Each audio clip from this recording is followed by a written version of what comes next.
questions, please raise your hand. We'll get a microphone to you. Name and affiliation.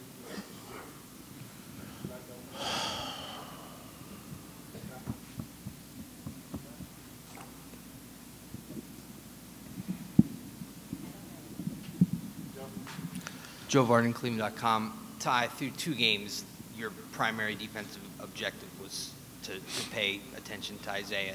Now that he's not going to play anymore, how drastically different, if at all, do you have to approach how you defend the Celtics?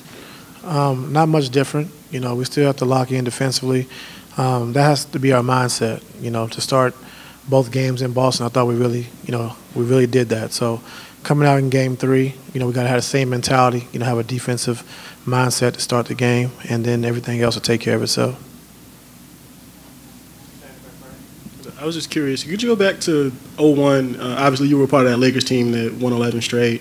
And I was curious if you remember if the focus and sort of the dominance for 11 games, if that's familiar to you, to what you guys are doing now. And also, is it different with another team in the West doing the same thing? I can't remember 2001. I mean, I remember we won, and you know, but I just don't remember, you know, the whole layout of everything that happened. But it was a good run for us. Like you said, then Philly came in and won that first game, and then we won 4 after that. But I really can't remember the dynamics of, like, defensively and offensively and all that stuff. So I can't really remember. LeBron said the other night, there's no such thing as a perfect game. But you guys played really, really well, obviously, in Game 2. And now you're coming home. You got all the momentum.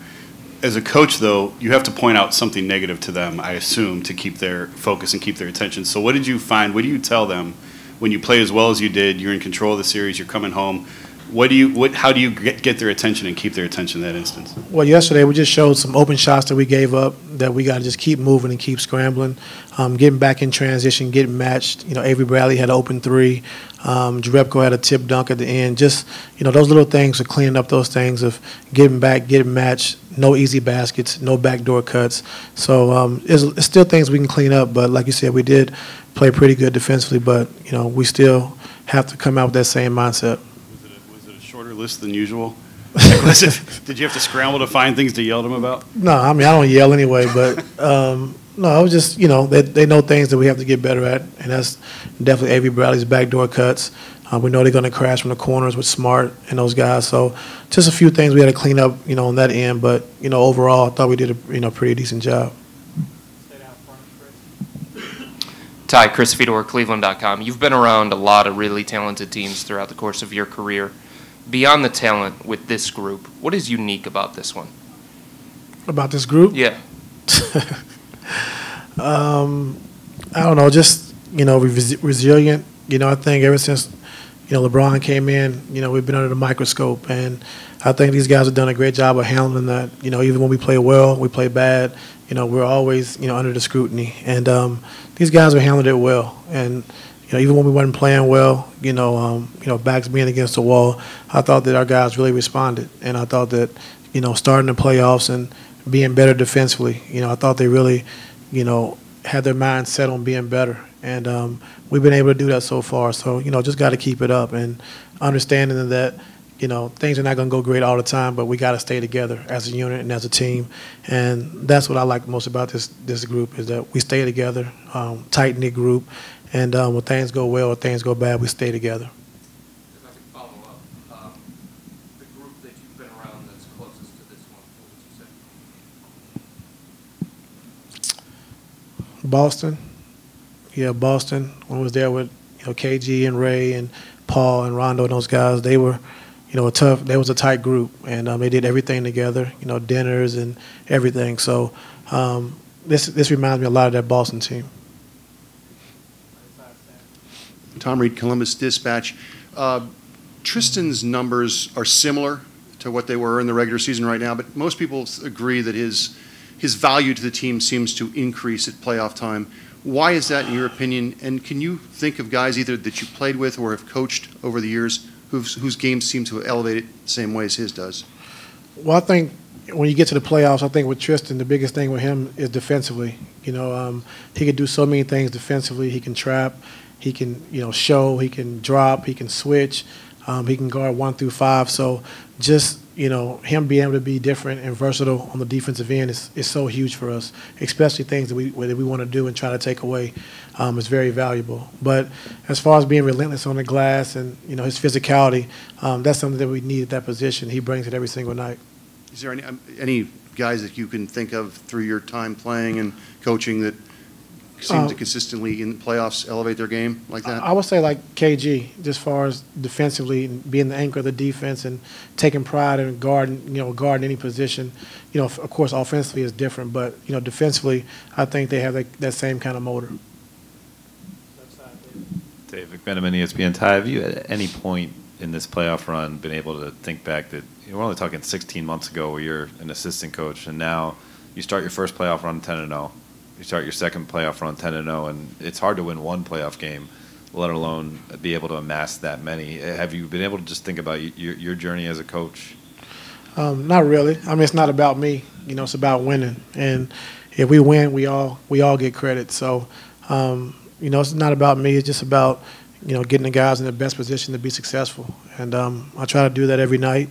And, sometimes it works, sometimes it doesn't. But, you got to give your best and just make sure everything you're doing is best for the team.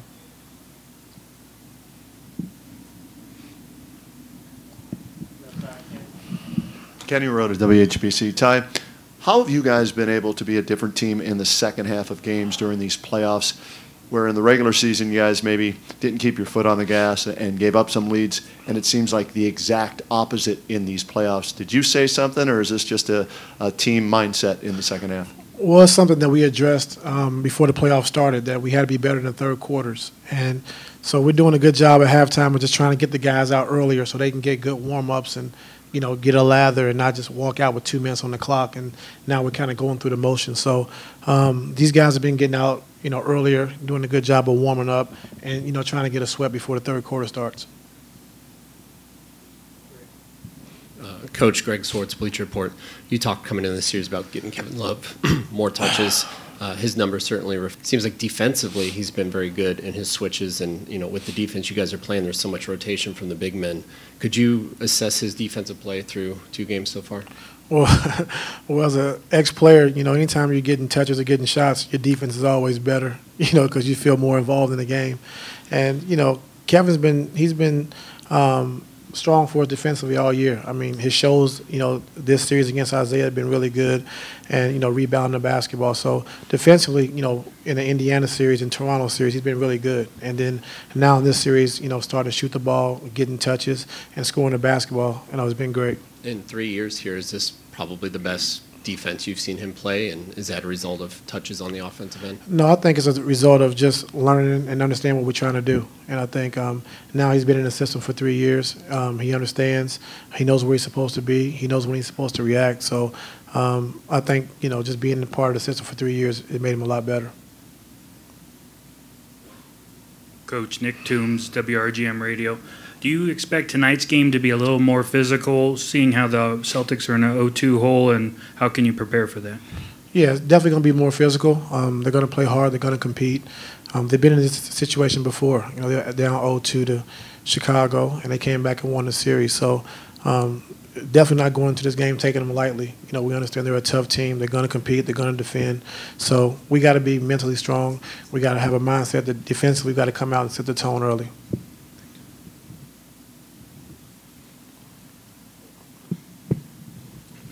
Abby Chin, CSN. With the loss of Isaiah, how challenging is it to prepare for a team at this point when they lose their biggest offensive weapon and something you don't necessarily have a lot of film of them playing without him? Well, it's not challenging because we know the goal for us is, to win 2 more games, however we got to do it. So, Isaiah's a big loss for them offensively, but I think they get better defensively. And, I watched the 2 games when he didn't play this year against Brooklyn and against Philly, and they played well. Did a lot of movement. A lot of guys played off the ball. So not a chance at all that we're going to take this team lightly just because Isaiah's out.